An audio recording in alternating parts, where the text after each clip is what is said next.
तलाक के बदले 1 करोड़ रुपए की डिमांड। पत्नी की जिद से कांप उठा कोर्ट। फिर जज ने सुनाया ऐसा फैसला कि सब रह गए दंग। जिस अदालत में रोज सैकड़ों केस आते थे, उस दिन वहां सिर्फ एक केस की चर्चा थी। एक पत्नी जिसने तलाक के बदले पूरे 1 करोड़ रुपए की मांग रख दी थी। पति की आंखों में दर्द था, पत्नी के चेहरे पर जिद, और पूरे कोर्टरूम में खामोशी पसरी हुई थी।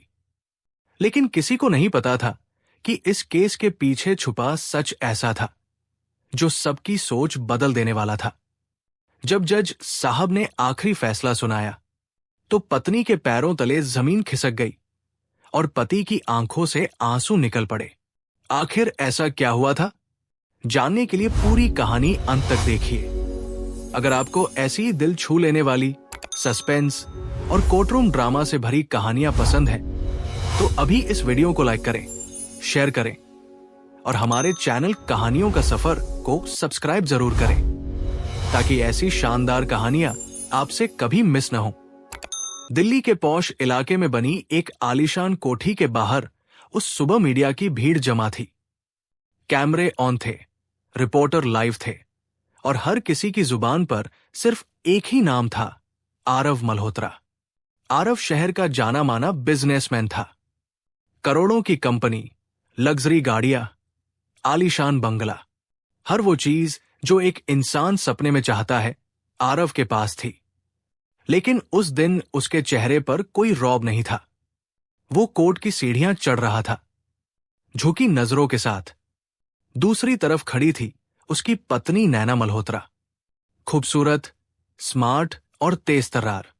उसकी आंखों में आंसू नहीं, सिर्फ गुस्सा था। नैना ने मीडिया के सामने साफ शब्दों में कहा, मैं इस आदमी के साथ अब एक पल भी नहीं रह सकती। मुझे तलाक चाहिए और मेरे हक का 1 करोड़ रुपए भी। इतना सुनते ही कैमरों की फ्लैश तेज हो गई। रिपोर्टर्स चिल्लाने लगे, मैडम, आखिर वजह क्या है? क्या आरव ने धोखा दिया? क्या घरेलू हिंसा हुई? लेकिन नैना बिना जवाब दिए सीधे अंदर चली गई। कोर्ट नंबर 7 में भीड़ इतनी थी कि लोगों को खड़े होने की जगह नहीं मिल रही थी। हर कोई इस हाई प्रोफाइल केस को देखना चाहता था। जज विक्रम सिंह अपनी कुर्सी पर बैठे और कार्यवाही शुरू हुई। नैना के वकील, मशहूर एडवोकेट रंजन मेहरा, आत्मविश्वास से खड़े हुए। माय लॉर्ड, मेरी मुवक्किल नैना मल्होत्रा पिछले 3 सालों से मानसिक प्रताड़ना झेल रही है। इनके पति आरव ने इन्हें कभी सम्मान नहीं दिया, कभी समय नहीं दिया। इन्हें अकेलेपन और अपमान के सिवा कुछ नहीं मिला। इसलिए मेरी मुवक्किल तलाक चाहती है और अपने भविष्य की सुरक्षा के लिए 1 करोड़ रुपए का मुआवजा। कोर्ट में फुसफुसाहट शुरू हो गई। जज ने आरव की तरफ देखा। आप क्या कहना चाहते हैं? आरव धीरे से खड़ा हुआ। उसकी आवाज भारी थी। माय लॉर्ड, मैंने नैना से हमेशा प्यार किया है। मैंने उसे कभी दुख नहीं दिया। अगर वो मुझसे खुश नहीं थी तो मैं उसे आजाद करने को तैयार हूं। लेकिन मैं गुनहगार नहीं हूं। नैना गुस्से से बोली, झूठ बोल रहे हो तुम। तुमने मुझे कभी पत्नी समझा ही नहीं। आरव चुप रहा। जज ने अगली तारीख देते हुए कहा, अगली सुनवाई में दोनों पक्ष सबूत पेश करेंगे। हथौड़ा बजा और कार्यवाही खत्म हो गई। कोर्ट से बाहर आते ही मीडिया फिर टूट पड़ी। लेकिन आरव किसी से कुछ बोले बिना कार में बैठ गया। कार में बैठते ही उसका पुराना दोस्त कबीर बोला, भाई, तू चुप क्यों है? सच बता दे सबको। आरव ने खिड़की से बाहर देखते हुए कहा, कुछ सच ऐसे होते हैं कबीर, जिन्हें बोलने से सिर्फ रिश्ते टूटते हैं। कबीर ने हैरानी से पूछा, मतलब? आरव ने जवाब नहीं दिया। उधर नैना अपने मायके पहुंची। उसकी मां सविता पहले से ही गुस्से में बैठी थी। देखा, मैंने पहले ही कहा था, अमीर लोग कभी किसी के नहीं होते। अब सीधे 1 करोड़ रुपए लेकर ही वापस आना। नैना ने थके हुए स्वर में कहा, मां, मुझे पैसे नहीं चाहिए। मुझे सिर्फ इस रिश्ते से निकलना है। सविता चौंकी। फिर कोर्ट में 1 करोड़ रुपए की मांग क्यों रखी? नैना कुछ पल चुप रही, फिर बोली, क्योंकि मुझे मजबूर किया गया है। सविता के चेहरे का रंग उड़ गया। किसने मजबूर किया? नैना ने डरते हुए कमरे का दरवाजा बंद किया और धीरे से कहा, अगर मैंने पैसे नहीं मांगे तो वो लोग आरव को बर्बाद कर देंगे। सविता हक्का बक्का रह गई। कौन लोग? नैना कुछ बोलने ही वाली थी कि तभी उसके फोन पर एक मैसेज आया, जो कहा है वही करो, वरना अगली तस्वीर आरव की लाश होगी। मैसेज के साथ एक फोटो थी जिसमें आरव की कार के पास कोई नकाबपोश आदमी खड़ा था। नैना के हाथ कांपने लगे। उसी रात आरव अपने कमरे में अकेला बैठा था। सामने दीवार पर उसकी और नैना की शादी की तस्वीर लगी थी। दोनों मुस्कुरा रहे थे। आरव तस्वीर को देखते हुए बुदबुदाया, अगर तुम चाहो तो मैं सब छोड़ दूंगा नैना, लेकिन काश तुम सच बता देती। तभी दरवाजा खुला। कबीर अंदर आया। भाई, मैंने पता करवाया है। नैना पिछले 2 महीनों से किसी अनजान नंबर से लगातार बात कर रही है।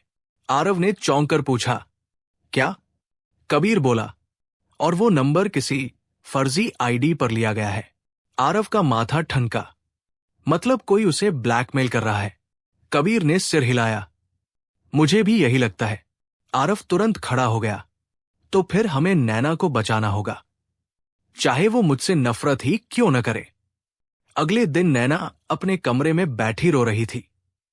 तभी खिड़की पर एक पत्थर आकर लगा। उसने खिड़की खोली तो बाहर कोई नहीं था, सिर्फ एक लिफाफा पड़ा था। लिफाफे के अंदर एक कागज था। कोर्ट में वही बोलना जो कहा गया है, अगर सच बोला तो तुम्हारा अगला नंबर है। नैना की चीख निकल गई। उसी समय बाहर से सविता दौड़ती हुई आई। क्या हुआ?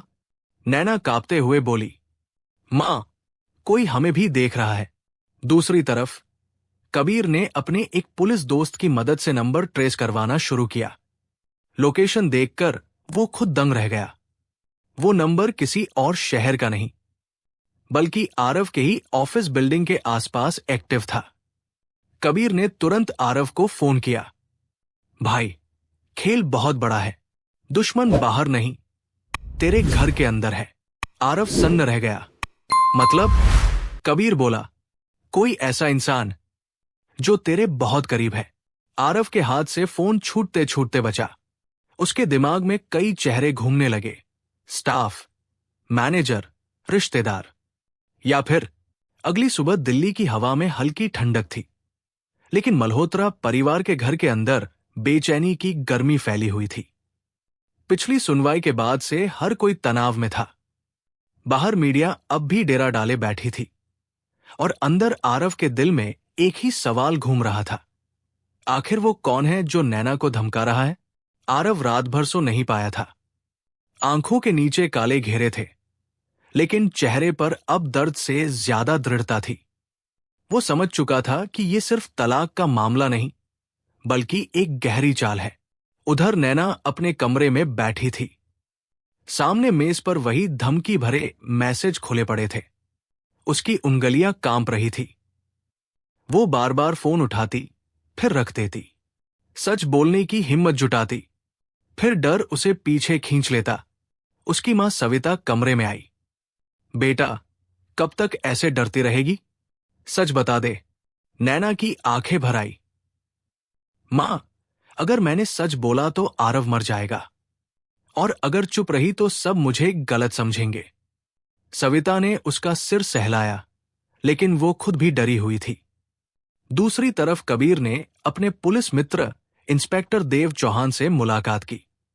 देव ने लैपटॉप खोलकर कुछ रिकॉर्ड्स दिखाए।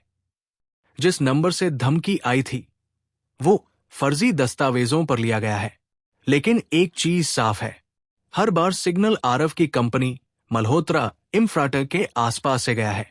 कबीर ने दांत भींच लिए। मतलब कोई अंदर का आदमी है।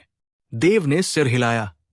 और सिर्फ अंदर का आदमी नहीं, ऐसा इंसान जिसे आरव की निजी जिंदगी तक पहुंच है। कबीर का माथा ठनक गया। कंपनी का सीएफओ वरुण?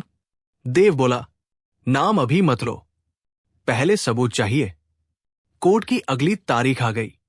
कोर्ट नंबर 7 आज पहले से भी ज्यादा भरा हुआ था, लोग कुर्सियों पर, पीछे खड़े, गलियारों तक जमा थे। हर किसी को इंतजार था कि आज कुछ बड़ा होगा। जज विक्रम सिंह अंदर आए और कार्यवाही शुरू हुई। नैना के वकील रंजन मेहरा खड़े हुए। माय लॉर्ड, मेरी मुवक्किल ने वर्षों तक अपमान सहा है। इनके पति ने इन्हें अकेलेपन में धकेल दिया। हमने कुछ चैट्स और रिकॉर्ड्स जमा किए हैं जो साबित करते हैं कि आरव अपने काम में इतना डूबा था कि पत्नी की मानसिक स्थिति की परवाह तक नहीं की। कोर्ट में कुछ लोग सिर हिलाने लगे। अब बारी आरव के वकील अद्वैत सक्सेना की थी। वो शांत स्वभाव के लेकिन बेहद तेज दिमाग वाले वकील थे। उन्होंने कहा, माय लॉर्ड, हम इस बात से इनकार नहीं करते कि पति पत्नी के बीच दूरी आई, लेकिन ये दूरी किसी क्रूरता से नहीं बल्कि परिस्थितियों से आई। असली सवाल है, अचानक 1 करोड़ रुपए की मांग क्यों? और ये मांग किसके इशारे पर रखी गई? कोर्ट में फुसफुसाहट तेज हो गई। जज ने नैना की तरफ देखा। क्या आप कुछ कहना चाहती है? नैना खड़ी हुई। होंठ सूख चुके थे। उसने आरव की तरफ देखा। आरव की आंखों में अब भी नफरत नहीं, सिर्फ चिंता थी। नैना कुछ बोलती, उससे पहले उसका फोन वाइब्रेट हुआ। स्क्रीन पर मैसेज चमका। अगर एक शब्द भी बोला, तेरी मां अगवा हो जाएगी। नैना के पैरों तले जमीन खिसक गई। वो तुरंत बोली, जी, मुझे 1 करोड़ रुपए चाहिए, और तलाक भी। पूरा कोर्टरूम सन्न रह गया। आरव ने आंखें बंद कर ली। उसे समझ आ गया नैना झूठ बोल रही है, लेकिन मजबूरी में। सुनवाई के बाद बाहर आते ही मीडिया नैना पर टूट पड़ी। मैडम, क्या पैसे के लिए शादी की थी? क्या यह सिर्फ लालच है? क्या आप आरव की संपत्ति चाहती हैं? नैना कुछ नहीं बोली। उसकी आंखों से आंसू बह निकले, लेकिन कैमरों ने उन्हें भी सनसनी बना दिया। आरव आगे बढ़ा और मीडिया के सामने खड़ा हो गया। किसी महिला को बिना सच जाने जज मत कीजिए। हर कहानी के 2 पहलू होते हैं। इतना कहकर वो नैना को अपनी कार तक छोड़ने गया। नैना हैरान थी। तुम मेरी मदद क्यों कर रहे हो? आरव ने धीमे स्वर में कहा, क्योंकि मैं तुम्हें आज भी समझता हूं। नैना रो पड़ी, लेकिन कुछ कह न सकी। उधर कबीर और इंस्पेक्टर देव ने कंपनी के सीसीटीवी फुटेज निकलवाए। रात के 11 बजे का फुटेज देखकर दोनों चौंक गए। ऑफिस लगभग खाली था, लेकिन एक केबिन में लाइट जल रही थी। वो केबिन था वरुण मेहरा का। वरुण कंपनी का सीएफओ था, आरव का सबसे भरोसेमंद आदमी। वही व्यक्ति जिसने कंपनी को नई ऊंचाइयों तक पहुंचाने में मदद की थी। फुटेज में वरुण फोन पर किसी से बात कर रहा था। कुछ देर बाद वो मुस्कुराया और बोला, कोर्ट में वही होगा जो मैं चाहता हूं। देव ने वीडियो रोक दिया। अब शक नहीं रहा। कबीर ने मुट्ठी भींच ली। लेकिन वो ऐसा क्यों करेगा? देव बोला, या तो पैसा या पुरानी दुश्मनी। शाम को आरव ने वरुण को अपने घर बुलाया। वरुण हमेशा की तरह सूट बूट में आया। चेहरे पर नकली मुस्कान थी। सर, आपने बुलाया? आरव ने उसे गौर से देखा। हां, बैठो। कंपनी के कुछ अकाउंट्स देखने थे। वरुण सहज बनने की कोशिश करता रहा। आरव ने अचानक पूछा, वरुण, अगर कोई इंसान अपने मालिक की जिंदगी बर्बाद करना चाहे तो उसकी वजह क्या हो सकती है? वरुण के चेहरे का रंग उड़ गया, लेकिन उसने खुद को संभाला। सर, शायद जलन या बदला। आरव उसकी आंखों में झांकता रहा। और अगर वही इंसान मालिक का सबसे भरोसेमंद साथी हो? वरुण की उंगलियां कांप गई। उसी समय कबीर अंदर आया। उसने मेज पर सीसीटीवी की कॉपी फेंक दी। अभी कुछ कहना है? वरुण कुर्सी से खड़ा हो गया। आप लोग गलत समझ रहे हैं, लेकिन उसके माथे पर पसीना साफ दिखाई दे रहा था। इंस्पेक्टर देव भी पहुंच चुका था। वरुण मेहरा, आपको धमकी, ब्लैकमेल और आपराधिक साजिश के शक में हिरासत में लिया जाता है। वरुण अचानक हंस पड़ा। उसकी हंसी सुनकर सब चौंक गए। तुम लोग सोचते हो खेल खत्म हो गया? उसने आरव की तरफ उंगली उठाई। असल खिलाड़ी मैं नहीं हूं, मैं तो सिर्फ मोहरा हूं। आरव दंग रह गया। क्या मतलब? वरुण ने आंखों में नफरत भरकर कहा। जिस इंसान पर तुम सबसे ज्यादा भरोसा करते हो, वही तुम्हें तबाह करना चाहता है। कमरे में सन्नाटा छा गया। कबीर बोला, नाम बोलो। वरुण मुस्कुराया, अभी नहीं, सही वक्त आने पर सब सामने आएगा। उधर उसी रात नैना के घर के बाहर एक काली एसयूवी आकर रुकी। 2 नकाबपोश आदमी उतरे। सविता ने खिड़की से देखा तो डर गई। नैना बाहर भागी, लेकिन तब तक वे लोग दरवाजे पर एक लिफाफा फेंक कर जा चुके थे। लिफाफे में सिर्फ एक फोटो थी। आरव किसी महिला के साथ खड़ा था, बहुत करीब। पीछे लिखा था, जिसे बचाने की कोशिश कर रही हो, वही तुम्हें धोखा दे चुका है। नैना के हाथ से फोटो गिर गई। उसकी सांसें तेज हो गई। रात गहरी हो चुकी थी। बाहर सन्नाटा था, लेकिन नैना के अंदर तूफान मचा हुआ था। उसके हाथ में वो तस्वीर अब भी कांप रही थी, जिसमें आरव किसी अनजान महिला के साथ बेहद करीब खड़ा था। तस्वीर की रोशनी हल्की थी, चेहरा साफ था और मुस्कान भी। नैना की आंखों में दर्द उतर आया। तो क्या ये सब सच था? उसने खुद से पूछा, क्या मैं जिस इंसान को बचाने की कोशिश कर रही हूं, वही मुझे धोखा दे चुका है? उसकी मां सविता ने तस्वीर देखी और गुस्से से बोली, मैंने कहा था ना बेटा, अमीर लोग कभी किसी के नहीं होते। अब इस केस में पीछे मत हटना, उससे सब कुछ लेकर ही निकलना। लेकिन नैना का दिल मां की बात नहीं मान रहा था। वो आरव को जानती थी, उसकी आंखों में झूठ नहीं देखा था कभी। फिर ये तस्वीर कैसे? उसने तय किया, अब सच सामने लाना ही होगा, चाहे जो हो जाए। उधर पुलिस स्टेशन में वरुण से पूछताछ जारी थी। इंस्पेक्टर देव ने मेज पर हाथ मारते हुए कहा, नाम बोलो, कौन है मास्टरमाइंड? वरुण कुर्सी पर पीछे टिक गया।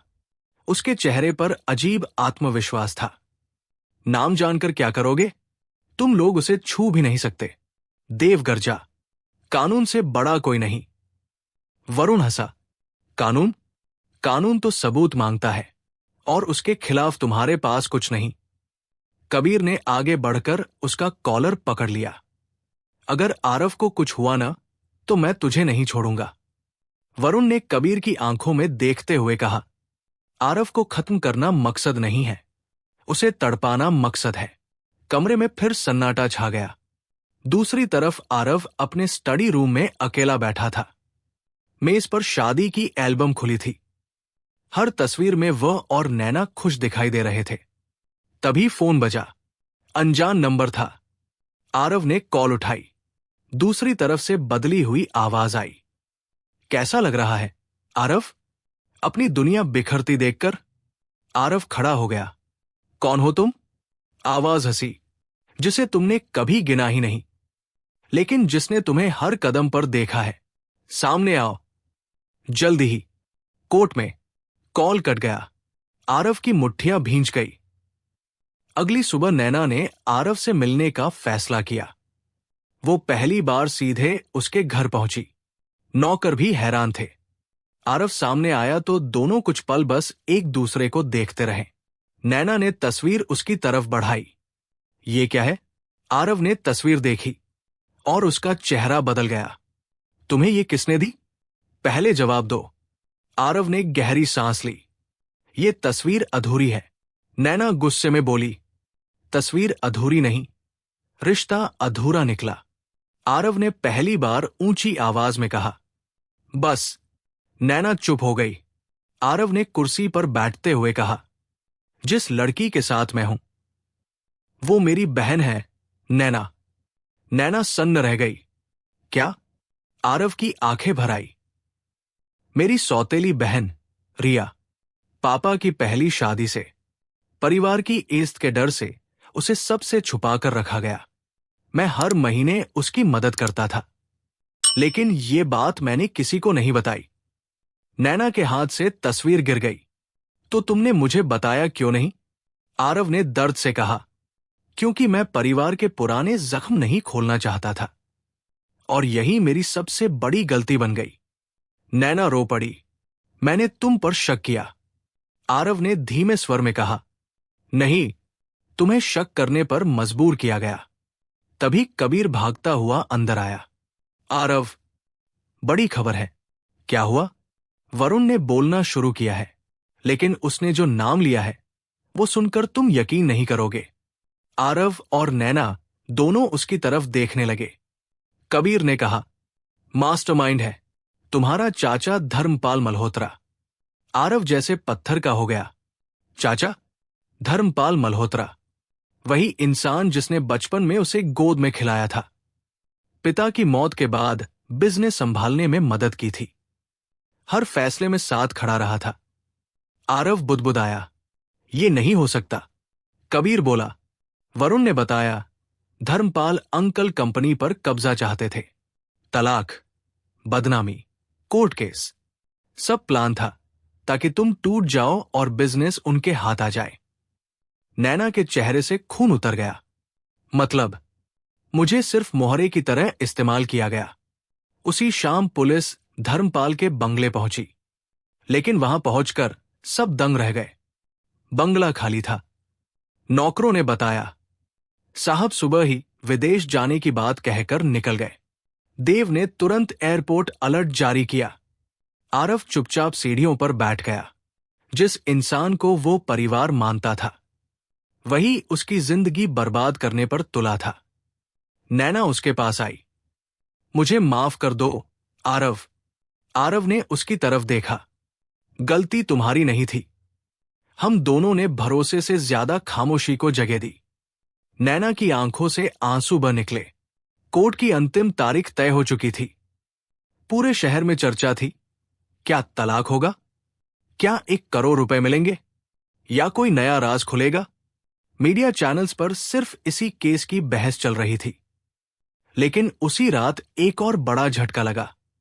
इंस्पेक्टर देव को सूचना मिली, धर्मपाल एयरपोर्ट नहीं गया, वो कहीं और है, और उसने किसी को अगवा कर लिया है। किसे?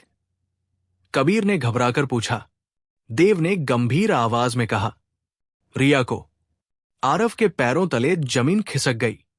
धर्मपाल ने संदेश भेजा था, अगर कोर्ट में मेरे खिलाफ एक शब्द भी बोला तो तुम्हारी बहन जिंदा नहीं मिलेगी। नैना ने डरकर आरव का हाथ पकड़ लिया। अब मामला सिर्फ तलाक या पैसे का नहीं था, अब किसी की जान दांव पर थी। सुबह के ठीक 10 बजे थे। दिल्ली की जिला अदालत के बाहर पहले से कहीं ज्यादा भीड़ जमा थी। कैमरे, रिपोर्टर, पुलिस, वकील, आम लोग, हर किसी को इंतजार था उस फैसले का जिसने पूरे शहर का ध्यान अपनी तरफ खींच लिया था। लेकिन आज मामला सिर्फ एक हाई प्रोफाइल तलाक का नहीं था। आज सच, साजिश, भरोसे और रिश्तों की परीक्षा होने वाली थी। कोर्ट नंबर 7 के अंदर जज विक्रम सिंह अपनी कुर्सी पर आ चुके थे। पूरा कमरा खामोश था। आरव एक तरफ खड़ा था, चेहरा थका हुआ, लेकिन आंखों में अब डर नहीं था। दूसरी तरफ नैना थी, जिसकी आंखों में पछतावा और उम्मीद दोनों थे। कबीर और इंस्पेक्टर देव भी मौजूद थे। और सबसे बड़ा सवाल, क्या धर्मपाल आएगा? कार्यवाही शुरू हुई। नैना के वकील रंजन मेहरा खड़े हुए। माय लॉर्ड, मेरी मुवक्किल अब भी तलाक चाहती है, क्योंकि पति पत्नी के बीच विश्वास खत्म हो चुका है। इतना सुनते ही नैना चौंकी। नहीं, पूरा कोर्टरूम उसकी तरफ देखने लगा। नैना कांपती आवाज में बोली, माय लॉर्ड, मैं अपने वकील की बात से सहमत नहीं हूं। मैं सच बताना चाहती हूं। रंजन मेहरा घबरा गया। मैडम, सोचिए, नैना ने पहली बार दृढ़ स्वर में कहा। बहुत सोच चुकी हूं, अब सच बोलूंगी। जज ने अनुमति दी। नैना ने गहरी सांस ली और सब कुछ बता दिया। धमकी भरे मैसेज, ब्लैकमेल, 1 करोड़ रुपए की मांग, नकाबपोश लोग, तस्वीर वाला झूठ, सब कुछ। कोर्ट में हलचल मच गई। जज ने पूछा, क्या आपके पास कोई सबूत है? इंस्पेक्टर देव आगे आए। जी my lord, call records, CCTV footage, Varun का बयान और लोकेशन डेटा हमारे पास है।